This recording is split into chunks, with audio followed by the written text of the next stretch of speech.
आंघोळ करायला बसलात आणि जर तुमची छाती ओली होत नसेल तर समजायचं आपलं जवळ आलेलं आहे. 1.5-2 वर्षात कार्यक्रम उरकणार आहे. पूर्व दिशेला सूर्यनारायण आलेला आहे आणि आपली जर छाया दक्षिणेला पडत नसेल तर समजायचं आपलं जवळ आलेलं आहे. पाण्याच्या जवळ गेलेलो आहेत आपण, पण आपलं प्रतिबिंब जर पाण्यामध्ये दिसत नसेल तर समजायचं जवळ आलेलं आहे. संतांनी याच्यापेक्षा जवळचे चिन्ह आपल्याला सांगितले महाराज. हे म्हणले लांबचे चिन्ह सांगून पण काहीला लक्षात येत नाही, मग जवळचे सांगा. आणि मग महाराज यम जो आहे ना तो कोणाच्या ना कोणाच्या माध्यमातून नोटीस पाठवत असतो. ज्याप्रमाणे एखादी वस्तू जर तुम्ही कंपनीच्या थ्रू जर आणली, लोन जर काढलेलं असेल तर प्रत्येक हप्त्याला म्हणा, महिन्याला म्हणा, 2 महिन्याला जशी त्याची तारीख ठरलेली असेल तशी नोटीस येते का नाही? येते. नाही जर तुम्ही ती वस्तूच्या मोबदला जर दिला तर मग एक दिवस काय करतो तो नेत असतो. तसंच आहे महाराज. आपल्याला सगळ्यात प्रथम नोटीस पाठवलेली आहे केसाच्या माध्यमातून. ती कानाजवळ येते आणि कानाजवळ आल्या म्हणजे लवकर ऐकायला कुठे येतं आपल्याला? कानाला जवळच येत. आणि म्हणून आपल्या कानाच्या जवळ एक पांढरा केस येतो, तयार होतो आणि तो सूचना सांगतो की तुझं म्हातारपण जवळ आलं. याचा अर्थ तुझं मृत्यू सुद्धा जवळ आलेला आहे. तुकोबाराय म्हणतात महाराज, जरा ना म्हातारपण आपल्याला कानाजवळ येऊन सांगतं की आता तुझं जवळ आलंय बर का. जरा करण मुले सांगू आली गोष्टी, मृत्यूची ये भेटे जवळी आली. जवळी आली महाराज. आता आपल्याला तिला आलिंगन द्यावं लागणार आहे. अहो अशी स्त्री आहे ती की त्या स्त्रीला कोणीच आलिंगन देण्यासाठी इच्छुक नाही महाराज, कोणीच नाही.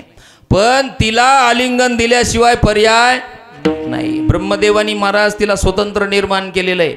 महाभारतामध्ये तिचा अनेक ठिकाणी उल्लेख आलेला आहे. तिला कोणी स्वीकार करत नव्हतं, पण ब्रह्मदेवाने सांगितलं माझं वरदान आहे, तुला स्वीकार केल्याशिवाय एकही जीव इथून जाणार नाही. म्हणून भेटण्यासाठी महाराज मृत्यू नावाच्या त्या स्त्रीला भेटावंच लागतं. त्याच्या महाराज एवढी जवळ येऊन सुद्धा श्रवण समीप भयश्वेत केसा रामायणामध्ये उल्लेख आहे. पण याच्यापेक्षाही जवळ ज्ञानोबारायांनी आपल्या अभंग गाथ्यामध्ये एक अभंगच निवडलेला आहे महाराज. हे तर म्हणले बाह्य लक्षण झाले, आता आंतरिक लक्षण सांगू की जेणेकरून हा जीव शेवटच्या टायमाला तरी काय होईल, सावधान होईल. आणि म्हणून ज्ञानोबारायांचा एक प्रसिद्ध अभंग आहे, कानामध्ये बोट घालायचे आणि बोट घालून म्हणजे काय ते नाही करायचं तसं. सकाळच्या वेळेला काही नमाज नाही पडायचा, बोट घालायचे आणि आपला नाद आपण ऐकायचा. आतमध्ये आपल्या अनेक प्रकारच्या मशनी बसवलेल्या आहेत महाराज. जसं यथा ब्रह्मांडे तथा पिंडे, ज्याप्रमाणे ब्रह्मांडामध्ये मोठ्या मोठ्याला तुम्हाला या सर्व वनस्पती, वन, उपवन सगळं दिसतं, तसं तुमच्या आतमध्ये सुद्धा भरलेलं आहे. काहीच बदल नाही. तुमच्या अंगावर जे रोम आहेत परमात्म्याने हे झाडं निर्माण केलेले, हे त्याचे रोम आहेत. तुमच्या शरीरामध्ये ज्या रक्ताच्या नाड्या वाहतात त्याच्या शरीरामध्ये या गंगा, यमुना, सरस्वती नद्या वाहतात. आपल्या शरीरामध्ये जेवढा नसनाड्या आहेत त्याचप्रमाणे या ठिकाणी नाले, वढे देखील त्याच्या नसनाड्या आहेत.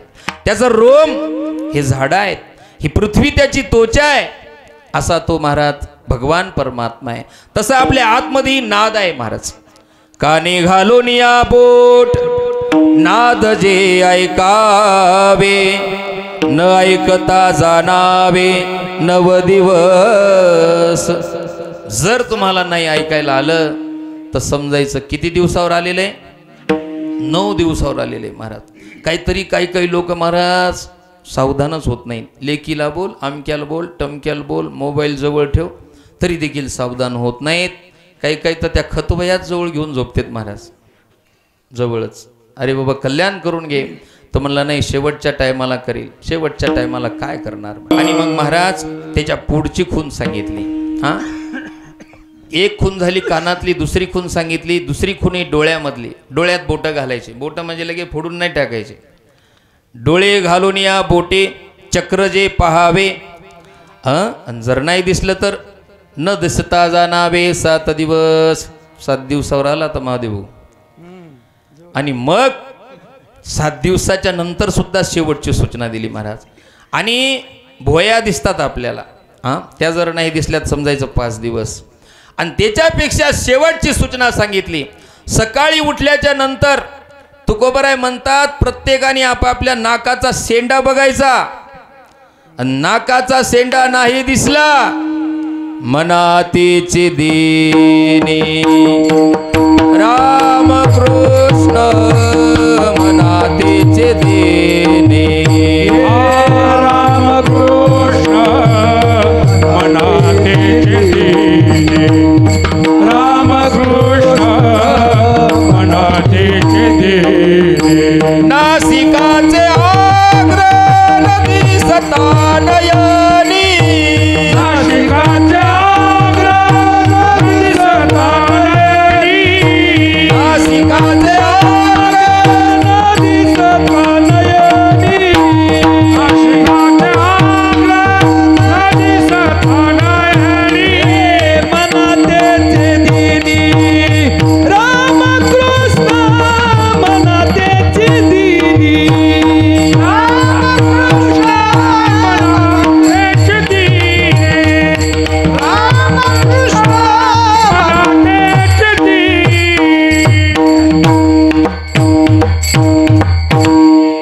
शेवटची सूचना सांगितली आपल्याला महाराज. तुम्ही सकाळी सकाळी उठल्याच्या नंतर नाकाचा शेंडा पाहायचा. आता नका बघू, घरी गेल्यावर बघा. नाकाचा शेंडा सूचना सांगितली. आपल्या शेंडा नाकाचा शेंडा आपल्या प्रत्येकाला आपला दिसत असतो. आणि ज्या दिवशी दिसला नाही त्याच दिवशी आपला कार्यक्रम आहे. तुकोबराय म्हणतात मनातीची दिनी रामकृष्ण, की तुम्ही देवाचं काय करा, भजन करा. महाराज चुकत तर नाही, पण शिथिल होतं.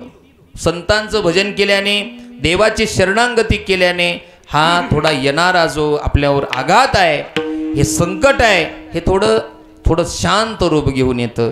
आणि म्हणून आपलं मरण चांगलं होण्यासाठी आपल्याला परमार्थ करायचा आहे. मरण चुकवण्यासाठी तुम्ही देवाकडं अर्जी करायची नाहीये महाराज.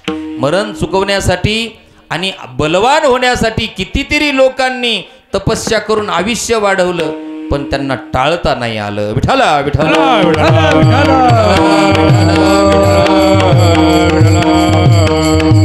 हिरण्यकश्यपूनी तपस्या केली एका अंगठ्यावर. आपल्याला वाटतं देवाने आपल्याला सहजच द्यायला पाहिजे. अहो, हे लोक राक्षस असून पाणी पिऊन निराहार राहून एका पायाच्या अंगठ्यावर पायावर राहून अंगामध्ये वस्त्र न घालता निराहार राहून या लोकांनी तपस्या केली. 1 अन 2 4 महिने नाही, असे हजारो वर्ष तपस्या केली. त्याच्यानंतर परमात्मा प्रसन्न झाले. आणि ब्रह्मदेव ज्या वेळेला प्रसन्न झाले होते हिरण्यकश्यपूला, तर हिरण्यकश्यपूनी सांगितलं मला अजरामर करा. ब्रह्मदेवाने सांगितलं बाबा रे, या मृत्यू लोकामध्ये अजरामर मीच नाही. मीच कसा आहे, मरणार आहे. म्हणून तीन लोक पर छत्र बिराजे लोटा कुंज बिहारी.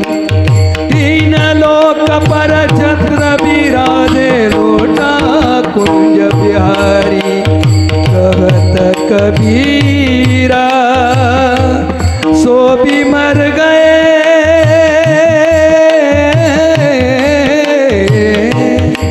कहत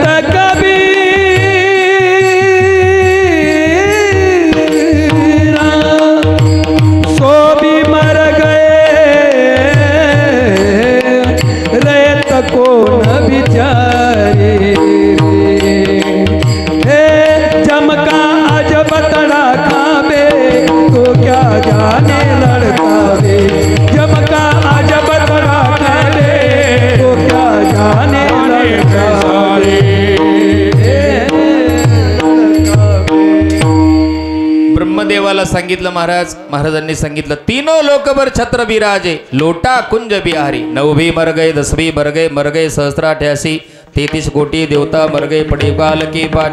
कोणीच वाचू शकत नाही महाराज. आणि यांनी सांगितलं अजरामर तुला होता येणार नाही, अजरामर नाही, मीच मरकाय. कैसे थोरी वेचे मान पाहे पा, जो सृष्टी बीजाचा साठोपा, पुनर्वृत्तीची या मापा सीग झाला. मलाच मरावं लागतं. करिता विचार तो हा दृढ संसार ब्रह्मादिका पार नुलंघवे सामर्थ्य. मला येत जर नाही उरो आले अवतार येरते पामर जीव कीर्ती येरते पामर जीव कीर्ती येरते पामर जीव कीर्ती येथे उरो नाही आले अवतार येरते पामर जीव कीर्ती येरते पामर जीव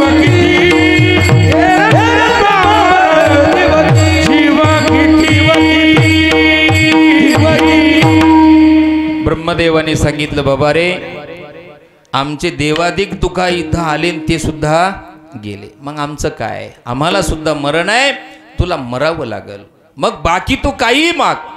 आणि मग त्यांनी आयुष्य मागितलं आणि वरदानही मागितले. मला जमिनीवर नको, मला आकाशामध्ये नको, मला दिवसा नको, मला रात्री नको, मला शस्त्रांनी नको, मला अस्त्रांनी नको, मला माणसाकून नको, पशुपक्षाकून नको, एकूण 12 महिन्यामध्ये सुद्धा नको, चैत्र वैशाख ज्येष्ठ आषाढ श्रावण भाद्रपद अश्विन कार्तिक याच्यात सुद्धा नको. त्याच्यासाठी देवाने स्वतंत्र महिना काढला. कोणता? आपण म्हणतो ना दुष्काळात 13वा महिना, त्याला अधिक मासात मारलं महाराज. म्हणून इतका मोठा 30 कोटी अर्बुद त्याच्याकडं नौकर चाकर काय आपल्यासारखे नव्हते, सगळी देवी देवता लोक त्याच्या कामाला होते. पण मला सांगा, एवढं मोठं त्यानं आयुष्यही प्राप्त केलं, पण त्याला मृत्यूवर विजय मिळवता आला नाही. काही काही लोक महाराज आपलं जीवन सफल होण्याकरता वसिला मोठा ठेवते. तसं महाराज कौरव पांडवामध्ये युद्ध त्याला माहीतच होतं दुर्योधनाला, आणि त्याच्या अगोदर त्यांनी वसिला आपल्या जवळचा माणूस खंबीर असावा असं दुर्योधनाला वाटत होतं. आणि मग ज्या वेळेला शस्त्र प्रदर्शनाचा कार्यक्रम होता गुरुकुलामध्ये अध्ययन झाल्याच्या नंतर, आणि मग प्रत्येकाने शस्त्र प्रदर्शन त्या ठिकाणी केलं, नकुल सहदेव सगळे, दुःशासन वगैरे सगळ्यांनी. आणि मग कर्णाची बारी आली, तर त्यावेळेला सगळ्यांनी सांगितलं हा सूतपुत्र आहे, याला याच्यामध्ये भाग घेता येणार नाही. आणि ही गोष्ट दुर्योधनाने महाराज लगेच लक्षात आणली की जो वीर दिसतोय हा कोणी साधा नाहीये. आणि मग त्याला महाराज एका राज्याचं राजा केलं, राज्य दिलं अगोदर, त्याला आपल्या अधीन करून घेतलं. आणि महाराज पैसे दिल्याच्या नंतर माणूस आपल्या पुढं जात नाही. तुम्ही व्यवहारामध्ये तेच गणित असतं, 10-5 रुपये दिले का तो आपल्या जवळच राहतो, कुठंच जात नाही आपल्याला सोडून. तसं महाराज त्यांनी राज्य दिलं आणि त्याला राजा केलं. आणि त्याला राजा केल्याच्या नंतर त्याला असं वाटत होतं की 5 पांडव, आपण जरी 100 असलो, लोक म्हणतात महाराज त्यावेळेला हे मुलं होतच कसे होते एवढे 100 मुलं. तर याचा महाभारतामध्ये उल्लेख आहे की ज्या वेळेला व्यासांनी आशीर्वाद दिला होता, तिने सांगितलं माझ्या साडीवर जेवढे मुलं बसतील तेवढे मला मुलं द्या. आणि मग महाराज 100 गाडगे ठेवले होते, 100 गाडगे. त्या 100 गाडग्यामध्ये तुपानी भरून ठेवले होते. आणि तुपाने भरून ठेवल्याच्या नंतर व्यासाने दिलेला तो प्रसाद त्याच्यामध्ये टाकला. आणि त्याच्यामध्ये टाकल्याच्या नंतर कितीतरी दिवसांनी त्यांना काढायला सांगितलं होतं. अशा अशा प्रकारे दादा पुढे या, पुढे या, पुढे जागा आहे. विठाला विठाला विठाला. आणि मग त्याच्यानंतर महाराज व्यासाच्याच आशीर्वादाने 100 मुलं झाले. आणि कुंती मातेला दुर्वास ऋषीची सेवा केल्यामुळं मंत्र भेटले होते आणि त्या मंत्रामुळे हे मुलं झाले महाराज. हिला मंत्र मिळाल्या आपल्याला देखील महाराज एखादी वस्तू मिळाल्याच्या नंतर तिचा उपयोग करण्याकरता आपण प्रयत्न करत असतो. कुंती मातेने त्या मंत्राचा प्रयोग केला सूर्यनारायणावर. आणि सूर्यनारायणावर प्रयोग केल्याच्या नंतर सूर्यनारायण सकाळच्या वेळेलाच आले महाराज, हजरच झाले. सांगितलं कशासाठी मला बोलवलं? म्हणले मी सहज तुमची पूजा केली, मंत्र खरा आहे का खोटा आहे बघितलं, ऋषीचे मंत्र कधी खरे नसतेत म्हणले, तुला आता स्वीकार करावं लागेल. आणि मग महाराज सूर्यनारायणापासून कर्णाचा जन्म आहे. हा कर्ण मागच्या जन्मातला कोण आहे? सहस्त्र कवच नावाचा राक्षस होता. याने भगवान परमात्म्याची साधना करून 1000 कवच प्राप्त केले होते. आणि वरदान असं मागितलं होतं की 1000 वर्ष तपस्या करायची आणि 1000 वर्ष तपस्या झाल्याच्या नंतर माझं कवच काय होईल तो तोडू शकल. मग याच्यासाठी भगवान नर आणि नारायणाने आणि कवच तुटल्याच्या नंतर तो जिवंत राहणार नाही हेही मागून घेतलं होतं त्याने. तपस्या करायला नर नारायण बसले आणि मग एकाची तपस्या पूर्ण झाल्याच्या नंतर युद्धाला जायचं. युद्ध 1000 वर्ष चालत होतं आणि युद्ध 1000 वर्ष चालून एक कवच तुटल्याच्या नंतर ज्यांनी कवच तोडलं तो मरायचा.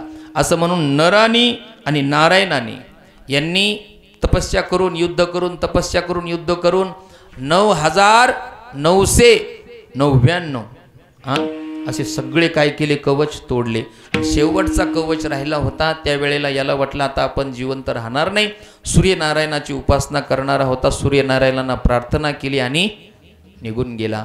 तेच कवच आणि कुंडल या कर्ण अवतारामध्ये सूर्यनारायणाने कुंती मातेच्या माध्यमातून कुंती मातेला तो पुत्र दिला आणि तो बलाढ्य होता. कोणालाच तो जुमानीत नव्हता महाराज. फार मोठा बलवान होता तो. आणि दुर्योधनाच्या लक्षामध्ये होतं की हा जर आपल्या बाजूने असला तर पांडव आपल्याला काही करू शकत नाहीत. म्हणून महाराज राजकारण दुर्योधनाने केलं होतं. पण पुढं चालून यांचं युद्ध तुम्हाला माहीत आहे, महाभारताचा भाग. पुढं द्यूत क्रीडेच्या माध्यमातून जास्त चघळत गेलं काम आणि युद्ध ठरलं. युद्ध ठरल्याच्या नंतर एका बाजूला 11 अक्षोहिणी, एका बाजूला 7 अक्षोहिणी. तुम्ही म्हणसाल 4 अक्षोहिणी कुठल्या वाढल्या, तर भगवान परमात्म्याने दिलेलं सैन्य आहे ते चतुर अक्षोहिणी. मग त्या वाढल्यामुळं यांचं बरंच युद्ध झालं. 10 दिवस सेनापती भीष्माचार्य होते, 5 दिवस सेनापती द्रोणाचार्य होते आणि त्याच्यानंतर आपलं कर्ण हा सेनापती झाला. आणि सेनापती झाल्याच्या नंतर त्याला सुद्धा तोही बलाढ्य होता, अर्जुनाला समाप्त करत होता. पण महाराज देवानी खेळ केला. सूर्यनारायणच पटकनी काय केला, खाली आणला आणि म्हणून अर्जुन वाचला. फार बलाढ्य होता. पण सर ते शेवटी कर्णाला सुद्धा अर्जुनाच्या माध्यमातून समाप्त केलं. मला एवढं हे सगळं सांगायचं एकाच विषयामध्ये की आपलं मरण न यावं याच्यासाठी मित्र केला बलवान, जो सगळ्यामध्ये बलवान होता, पांडवापेक्षाही बलवान होता. पण एवढा मोठा बलवान मित्र करून सुद्धा दुर्योधन ज्या वेळेला पडला होता त्यावेळेला त्याला देखील सहाय्यता करण्यासाठी कोणीही आलं नाही. म्हणून तुकोबाराय अभंगाच्या प्रथम चरणामध्ये उल्लेख करतात, मैत्र केला महाबळी, मैत्र केला महाबळी, मित्र केला महाबळी,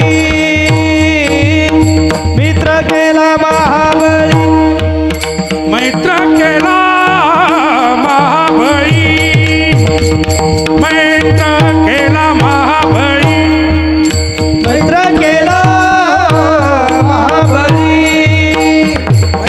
मैत्र केला महाबळी. कामनये अंत काळी,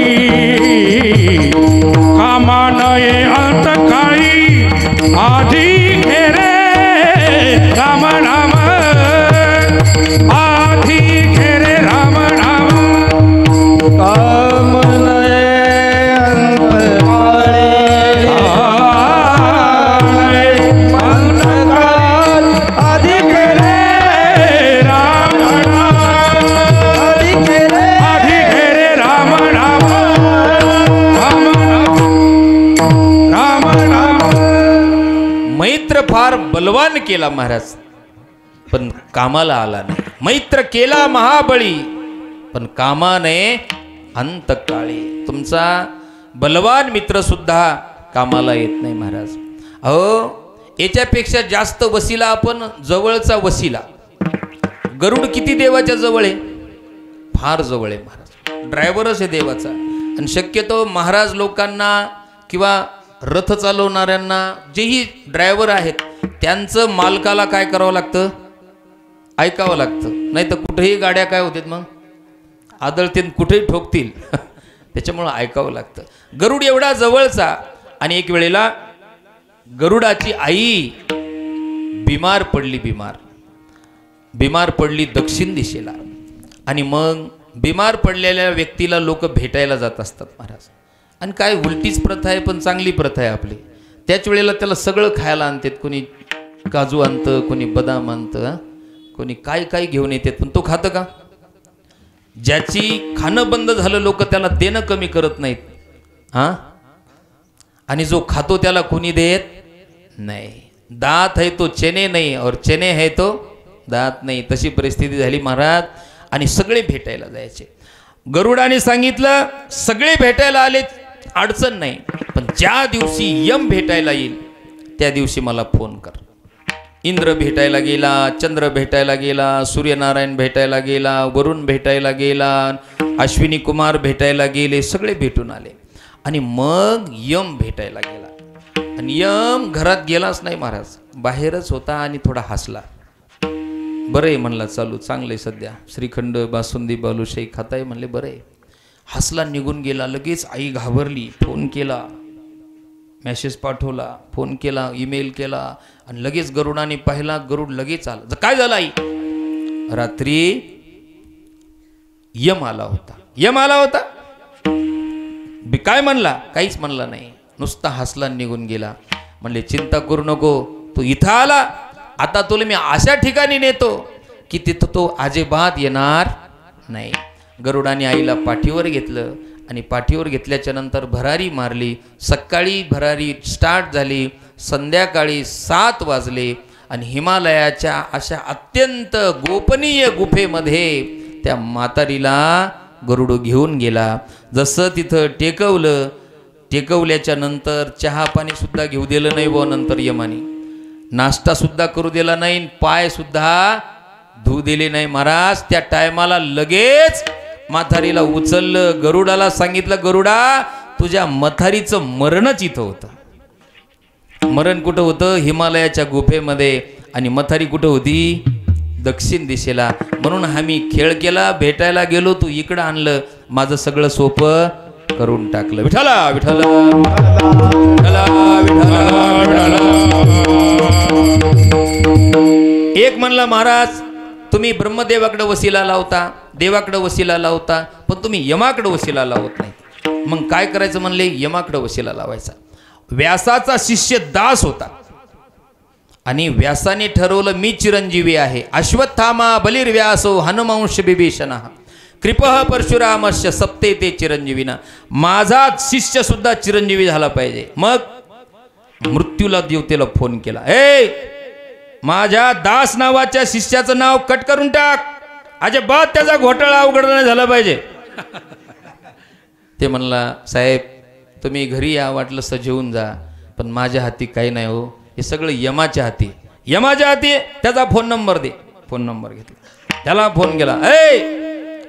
म्हणले मी जे सांगतो ते नीट ऐक, मला सगळीकडे लक्ष द्यायचंय. माझा जो शिष्य दास त्याचं नाव कट कर. त्यांनी ऐकून घेतलं, पण म्हणला महाराज, व्यास नावाच्या महाराजांना सांगितलं, म्हणला व्यासजी तुम्ही माझ्यावर दबाव अजिबात आणू नका. आमचं सगळं जे सूत्रसंचालन आहे का, ते म्हणले भविष्य नावाच्या देवताकडे. ते म्हणले भविष्य नावाची देवता इतकी अधिकारी झाली का? म्हणले हा, तिथून सगळे सूत्र हलतेत म्हणले. आणि मग म्हणले आपल्या सगळ्याला त्यांच्याकडे जावं लागल. मग व्यासांनी दास नावाचा शिष्य सोबत घेतला, मृत्यू नावाच्या देवतेलाही घेतलं, नियमालाही घेतलं. हे सगळे तिथं गेले. आणि तिथं गेल्याच्या नंतर व्यासांनी सेपरेट रूममध्ये, भविष्य नावाच्या देवतांनी सेपरेट रूममध्ये व्यासांना फक्त बोलवलं आतमध्ये आणि यांना बाहेरच्या बैठकीमध्ये बसवलं. यांना बसवल्याच्या नंतर पानं चालणं चालू होते. 2001 पासून फाईल सुरू केली होती. पट पट पट पट पट पट पट फाईल झाल्या. 2022 23 सुरू झाली आणि 23ची चालू झाल्याच्या नंतर त्या ठिकाणी तो दिवस तिथं असं लिहिलेलं होतं, व्यास, दास, यम आणि मृत्यू नावाची देवता ज्या वेळेला एकत्र येतील त्यावेळेला दास नावाच्या व्यक्तीचं काय होईल? मरण होईल. म्हणजे हे हातानं घडून आणलं का घडून आलं? हे घडून आलं.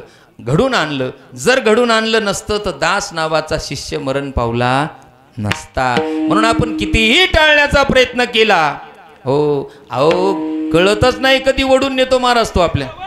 ठाऊक नसता येईल वडोली ठाऊक नसता, येईल वडोली ठाऊक नसता, येईल वडोली ठाऊक नसता, येईल वडोली ठाऊक नसता.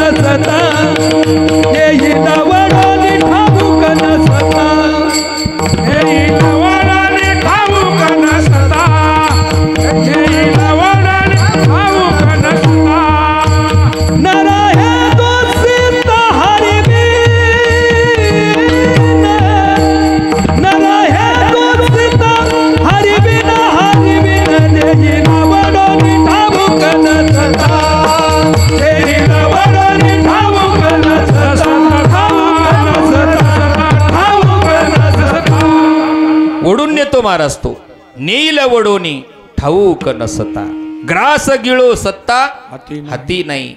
जसं मासी पाख पाखडी तब हे सरे. माऊली म्हणतात अहो कधी आपला चुटका निघून जातो कळत नाही. म्हणून वसिलाबाजी सोडून द्या. आणि म्हणून मैत्र केला महाबळी कामाने अंतकाळी. आणि म्हणून महाराज आपल्याला जे कामाला येणार आहे आपण ते जमा केलं पाहिजे. आपण दुसराच केर कचरा जमा करत बसतो आणि तो आपल्या काहीही कामाला येत नाही. म्हणून महाराज तुझ्या जे कामाला येणार आहे ते तू आधी कर आणि आधी ते केल्याशिवाय तुला पर्याय नाही. अभंगाच्या दुसऱ्या चरणामध्ये आधी घे रे राम नाम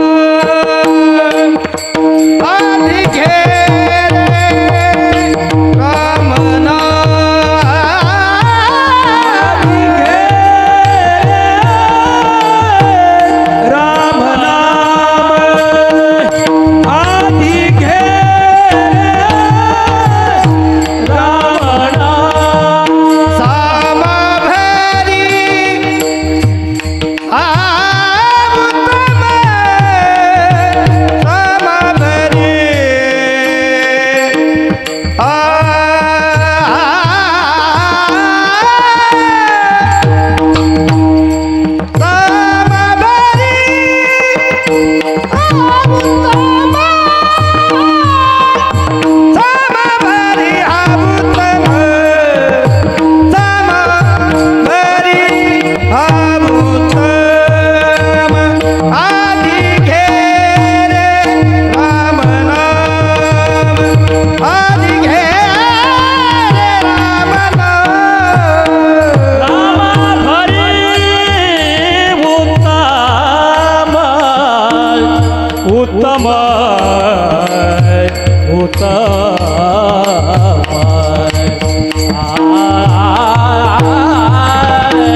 बराय सांगतात महाराज सामा भरी हा आधी घे रे राम नाम. सामा भरी हा उत्तम राम नाम आधी घ्यायला सांगितलं महाराज. काकड्याच्या देखील सुरुवातीला आपण काय करतो आरंभी आवडे आदरे आले नाम सकळ मंगळ निधी श्री विठ्ठलाचे नाम आधी. राम राम स्मराधी लाहो करा गाठ घाला मुळबंधी सांडा वाऊगिया उपाधी लक्ष लावू निराहा गोविंदिगा. राम नाम आधी घ्यायला सांगितलं. भजो तुम राम भजो रे राम भजो तुम राम भजो रे भजो तुम राम भजो रे राम भजो तुम राम भजो. तनु से आया बाबा मुख कमल तो अच्छा है हरि भजन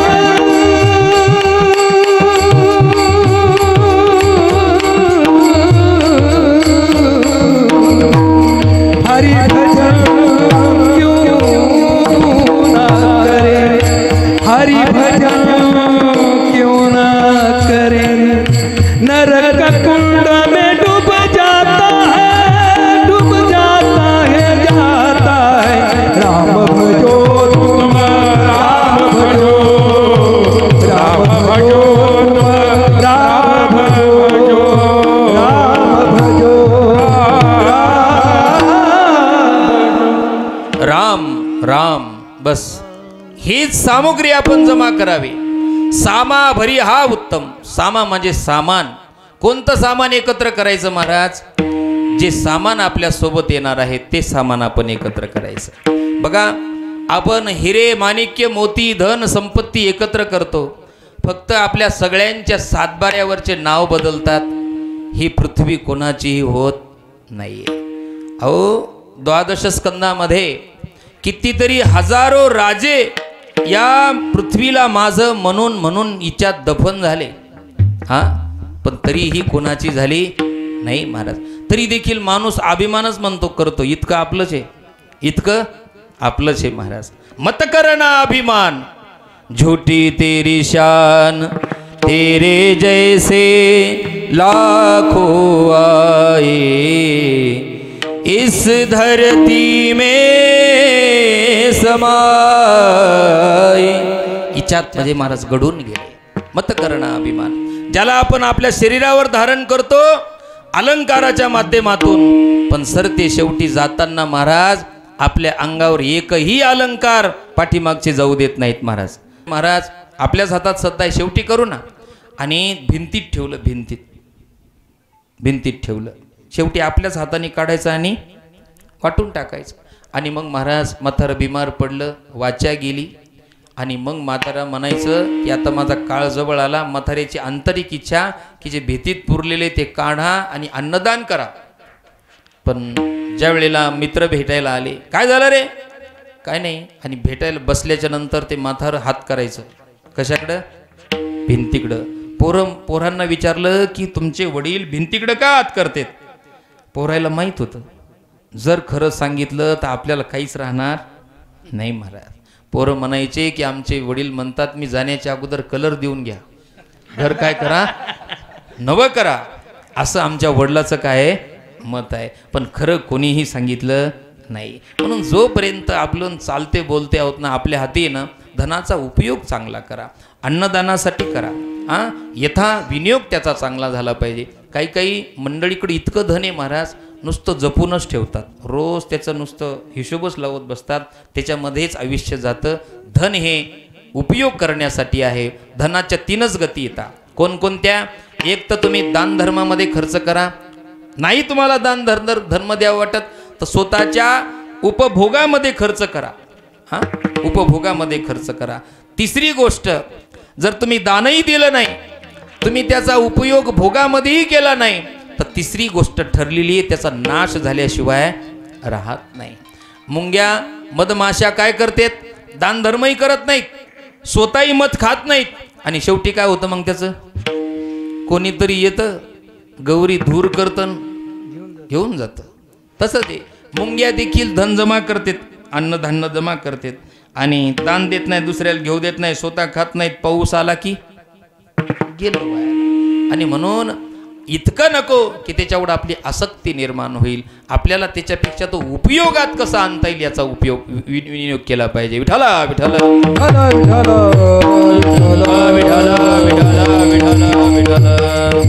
अहो, तुम्हीच मोठे मोठे 100 मजली बंगला बांधलेला असतो, आणि मग त्या बंगल्यात तुम्हाला जर दुसऱ्या येवणीमध्ये जर तुम्ही गेले तर त्या अंगणात तुम्ही उभे राहू शकत नाहीये. दुसऱ्या जन्मामध्ये इथलं दुसऱ्या जन्मामध्ये कामाला येत नाही. मग इथलं दुसऱ्या जन्मामध्ये जर कामाला येणारं जे असेल आपण ते कमवलं पाहिजे महाराज. इथलं दुसऱ्या जन्मामध्ये कामाला येणारं इथलं काहीच नाही. इथली जमीन दुसऱ्या जन्मात कामाला येत नाही, इथलं धन दुसऱ्या जन्मात कामाला येत नाही, इथली ओळख दुसऱ्या जन्मात कामाला येत नाही. मग आपण एवढं दुसऱ्याच्या सोबत आपल्या ओळखी वाढवायसाठी कशाला लागलेले तो आपण. आपल्याला जे आपल्या कामाला येणार आहे आपण ते संग्रहित करा हरी भक्ती परलोक येईल कामा. करा हरी भक्ती परलोक येईल कामा. हे सोनाविल यमा पासोनिया, यमा पासोनिया, सोनाविल यमा पासोनिया, यमा भरायचं स्पष्ट मत आहे महाराज. करा हरिभक्ती परलोकी येईल कामा, आणि सोडविल यमा पासोनिया. आणि म्हणून जे आपल्याला यमाच्या ताडख्यातून सोडवतं त्याची आपण जोपासना केली पाहिजे, त्याला जपलं पाहिजे महाराज. म्हणून अंतकाळी कोणी नाही बा सांगाती, आणि साधूचे संगती हरी जोडे. म्हणून धन मिळविले कोडी, काळ घेतल्यानं सोडी. लोक म्हणतील महाराज आमचा परिवार आहे, लय जीव लावतो, नाश्ता केला का नाही विचारतो, चहा घेतला का नाही विचारतो. अरे बाबा सगळा परिवार दिसतो तुकोबराय म्हणतात, दिसायला दिसतो, पण तुझ्या कोणीही कामाचं नाही. ना सैन्य कामाचं आहे, ना लोक व्यवहार काहीच कामाचं नाही. तुकोबराय अभंगामध्ये सांगतात.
एकापेक्षा एक सगळेच तोफेवर तो पहिल्यापासून सुटा लागल्या. कामा नाही हा परिवार, लोक सैन्य बहुफार, माता पिता बंधू बहिणी, कोणी न पवती निर्वाणी, इष्ट मित्र स्वजन सखे, हे तो सुखाची मांडणी, एकला मी दुःख भोगी, कुंभ पाक जाचनी, तेथे कोणी सोडविना, एका सद्गुरु वाचोनी. हो, कोणी सोडवत नाही महाराज. आणि म्हणून गजेंद्राचं उदाहरण आहे, ज्या वेळेला तो सरोवरामध्ये फसला, सगळा परिवार निघू गेला. पोरं म्हणायचे आईला, आई अरे बाप आपला फसलेला आहे, कसा चालता?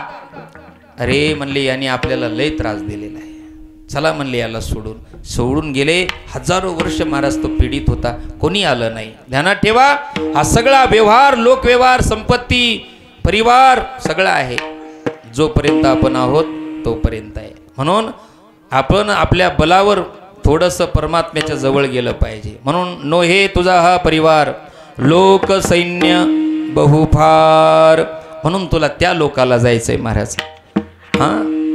तू तो काया नगर का सौदागर, तुझे अपने वतन पे जाना है, तू तो काया नगर का सौदागर. आणि म्हणून जोपर्यंत हातामध्ये बळ आहे, तू नुसता उड्या मारू नको, तववरी तुमचे बळ, जव आला नाही काळ, तोपर्यंतच तुमचं बळ आहे, जोपर्यंत काळ आला नाही. म्हणून तुकोबराय म्हणतात की तुला विनंती आहे की बापा रे 84च्या खेपा चुकव